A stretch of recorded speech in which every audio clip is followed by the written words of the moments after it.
Tony, part of this is about psychology, right? Sometimes, for some reason, we focus more on the negative events than we do on the long-term positive ones. So even though, and I think this is freedom fact number 5, that historically, bear markets only happen every 3 to 5 years, for some reason they seem to make an overlarge impression on investor psychology. Well, I don't care. I was talking to Jack Bogle, who started Vanguard, $3 trillion in assets. And I said, what are you doing, Mark? He goes, I read all my books and remind myself not to sell anything. Because yes, it happens. Let's just say the figure so everybody understands it. Since 1900, so 115 years, we've had 34 bear markets.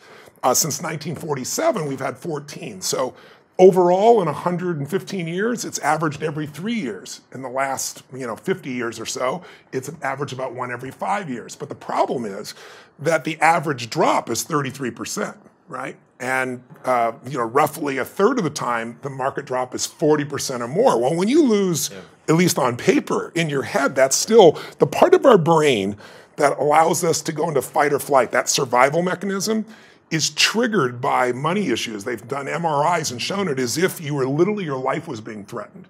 And so when that happens, unless you train yourself to be unshakable, unless you know, hey, look, this happens every 3 to 5 years, and if I try to get out, as we're going to show you in a few moments, I'm going to have the wrong timing. I just need to stay in, and I won't lose anything. It'll look like I've lost, but over the long term, if I'm willing to stick with it, I can make it happen because we know what the returns are afterwards. We know how the market jumps after we've taken this hit in a bear market. Everybody remembers, where were we in 2009? Where are we today?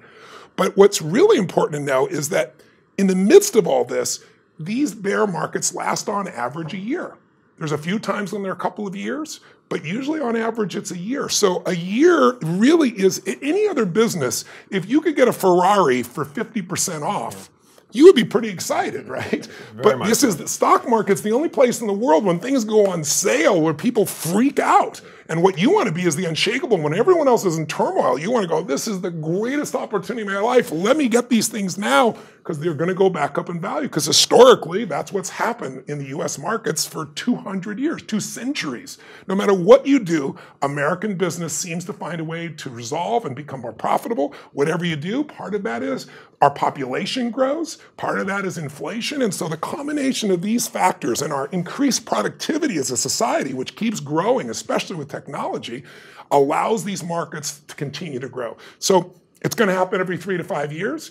It's going to be a 33% drop, a 40, 50% drop. But what we're going to show you in this book is how to set up a portfolio, how to diversify so that when that happens, you don't take that kind of a hit. You're still in really great shape. But more importantly, as Peter proved with all of his clients during that time, let's go in and let's take advantage of this. This is the chance to leapfrog from wherever you are financially to where you really want to be, because this is where you're going to see the greatest growth.